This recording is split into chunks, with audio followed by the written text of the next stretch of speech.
പ്രത്യേകിച്ച് ഒരു കാരണവുമില്ലാതെ വിഷമിച്ചിരിക്കുന്ന ചില ദിവസങ്ങളുണ്ടാവും നമ്മുടെയൊക്കെ ലൈഫിൽ.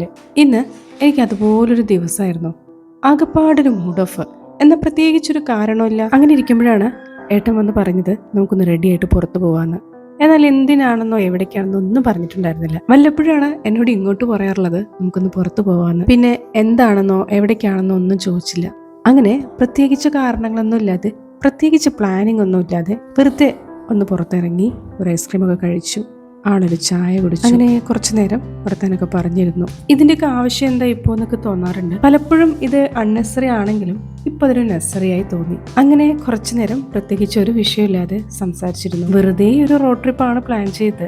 അപ്പോഴാണ് മലമ്പുഴ ഭാഗത്ത് ഇറങ്ങിയിട്ടുള്ള കാട്ടാനയായ PT5 മെരുക്കാനായിട്ട് കൊണ്ടുവന്ന കുങ്കിയാനകള് വിക്രമും ഭരത്തും നമ്മുടെ മുന്നിലൂടെ പോകുന്നത് കണ്ടത്.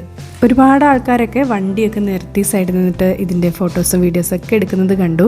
രാവിലെ ന്യൂസ് പേപ്പറിൽ കണ്ട കുങ്കിയാന ദേ ഇപ്പൊ നമ്മുടെ മുന്നിൽ നിൽക്കുന്നു. അത് ഭയങ്കര രസമായിട്ട് തോന്നിട്ടോ. നമ്മളീ പോകുന്ന വഴിയുടെ ഇടതുവശത്തായിട്ട് മീൻ വെട്ടുകാരെ കാണാം. അവർ മീനും വിൽക്കുന്നുണ്ട്. സാധാരണ ഡാം മീനൊക്കെ വാങ്ങിയിട്ട് നമ്മളിവിടെ കൊടുത്തിട്ടാണ് കട്ട് ചെയ്ത് വൃത്തിയാക്കിയിട്ട് കൊണ്ടുപോകാറുള്ളത്. മീൻ വിൽക്കുന്നവിടെ വന്നപ്പോൾ അത് ക്ലോസ് ചെയ്തിരിക്കുകയാണ്.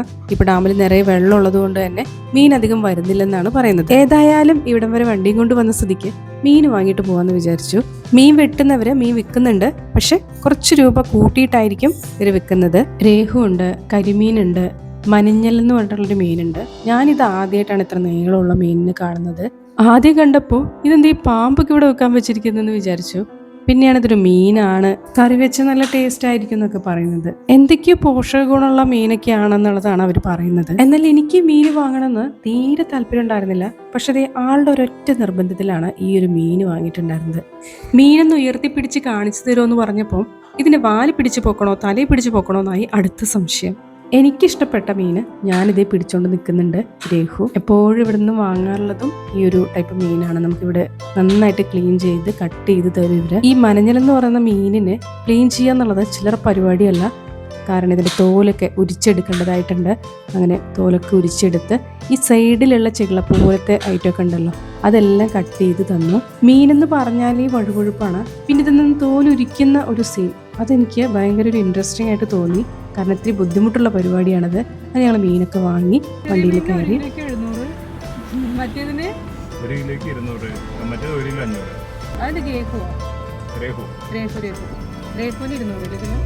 ഇനിയിപ്പോൾ എങ്ങോട്ടാന്നുള്ളതിനെ പ്രത്യേകിച്ച് ഉത്തരമൊന്നുമില്ല. കാരണം ഇത് എൻ്റെ പ്ലാൻ അല്ലല്ലോ.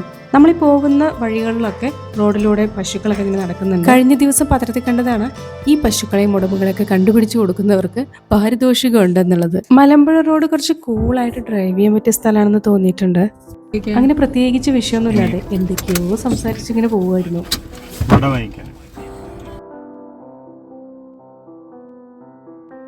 അങ്ങനെ ചായ വണ്ടിയുടെ മുമ്പിൽ വണ്ടി നിർത്തി. ഇവിടെ ഒരു ചേച്ചി തിളച്ച എണ്ണയിൽ ബജ്ജി ഇങ്ങനെ വറുത്ത് കോരുകയാണ് കേട്ടോ. പ്രത്യേകിച്ച് ഒരു മഴച്ചാറ്റിലൊക്കെ മാറി ഒരു തണുപ്പുള്ളൊരു അന്തരീക്ഷമൊക്കെ അല്ലേ. ഇതിന്റെ മണം നല്ല മണം വരുന്നുണ്ട്. അതുപോലെ തന്നെ ഇത് കാണുമ്പോൾ ഇങ്ങനെ കഴിക്കാനും തോന്നുന്നുണ്ടായിരുന്നു. അപ്പോൾ ഈ ഒരു സമയത്ത് പൊതുവെ ചായയോടും അതുപോലെ എണ്ണ പലഹാരങ്ങളോടൊക്കെ നമുക്ക് ഒരു പ്രത്യേക ഇഷ്ടം തോന്നാറുണ്ട്.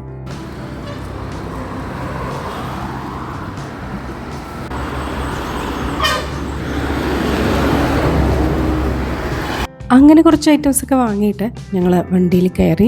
വീടെത്തിയിട്ട് കഴിക്കാമെന്ന് വിചാരിച്ചതാണ്. പക്ഷെ ചൂടെല്ലാം ആറിപ്പോയിട്ടുണ്ടാവും.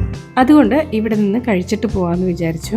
സാധാരണ ഇതുപോലെ വണ്ടികളുടെയൊക്കെ ചുറ്റും ആൾക്കാർ നിന്ന് കഴിക്കുന്നത് അത് ചൂടോടെ അവിടെ നിന്ന് തന്നെ കഴിക്കുമ്പോൾ കിട്ടുന്നൊരു ടേസ്റ്റ് നമ്മളിത് പാഴ്സൽ ചെയ്ത് വീട്ടിൽ കൊണ്ടുപോകുമ്പോൾ കിട്ടില്ല. കൂടെ പോണത് അങ്ങനെ കൽപ്പാത്തിയിലൂടെ പോകാമെന്ന് തീരുമാനിച്ചു. കൽപ്പാത്തി അഗ്രഹാരത്തിൻ്റെ ഉള്ളിലൂടെ പോകുമ്പോൾ എന്തൊക്കെയാണെങ്കിലും മനസ്സിന് ഒരു ചെറിയ രീതിയിൽ ഒരു സമാധാനമൊക്കെ കിട്ടാറുണ്ട്. അവിടുത്തെ ഒരു വളരെ പീസ്ഫുൾ ആയിട്ടുള്ള ഒരു അറ്റ്മോസ്ഫിയർ ഒക്കെ കാണുമ്പോൾ നമുക്ക് തന്നെ ഒരു സന്തോഷമൊക്കെ തോന്നും. വളരെ ശാന്തമായിട്ടുള്ള അന്തരീക്ഷം ആയതുകൊണ്ട് തന്നെ ഇങ്ങോട്ടേക്ക് ഏത് സമയത്തും എപ്പോഴും വരാനായിട്ട് ഭയങ്കര ആഗ്രഹം തോന്നാറുണ്ട്. ഒരുപാട് പേര് താമസിക്കുന്ന ഒരു സ്ഥലമാണ് ഇവിടെ. എന്നാലും ആവശ്യമില്ലാതെ പോലും ഒരാളെ പോലും പുറത്ത് കാണാറില്ല. ഇവിടെ ഇത്ര ആൾക്കാർ താമസിക്കുന്നുണ്ടോയെന്ന് പോലും സംശയമാവും. രാവിലെ സമയത്ത് അതുപോലെ വൈകുന്നേര സമയത്തൊക്കെയാണ് ഇവിടെ കൂടുതലും തിരക്കുണ്ടാവാറുള്ളത്. അങ്ങനെ ഞങ്ങൾ ഒലോക്കോട് എത്താനായപ്പോഴേക്കും ഇവിടെ പാലത്തിൻ്റെ അവിടെ ബ്ലോക്ക് ഉണ്ടായിരുന്നു. ഇവിടെയൊക്കെ പിന്നെ ബ്ലോക്ക് തുടങ്ങിയാൽ അടുത്തൊന്നും ഈ ബ്ലോക്ക് തീരില്ല. അപ്പോൾ ഒരുപാട് നേരം നമുക്ക് അവിടെ ഇങ്ങനെ നിൽക്കേണ്ടതായിട്ട് വരും. ചില വണ്ടികളൊക്കെ ക്ഷമയില്ലാതെ തിരിച്ചു പോകുന്നുണ്ടായിരുന്നു. പക്ഷെ നമുക്ക് കുറച്ചു നേരം കൂടി വെയിറ്റ് ചെയ്യാന്ന് വിചാരിച്ച് അങ്ങനെ നിന്നതാണ്. അങ്ങനെ ഒരു ചോദ്യവും ഉത്തരവൊന്നും ഇല്ലാത്തൊരു യാത്രയായിരുന്നു ഇത്. എനിവേ, രാവിലത്തെ ആ മൂടൊക്കെ ഒന്ന് മാറി ഒരുപാട് സന്തോഷമായിട്ടോ ഇന്ന്.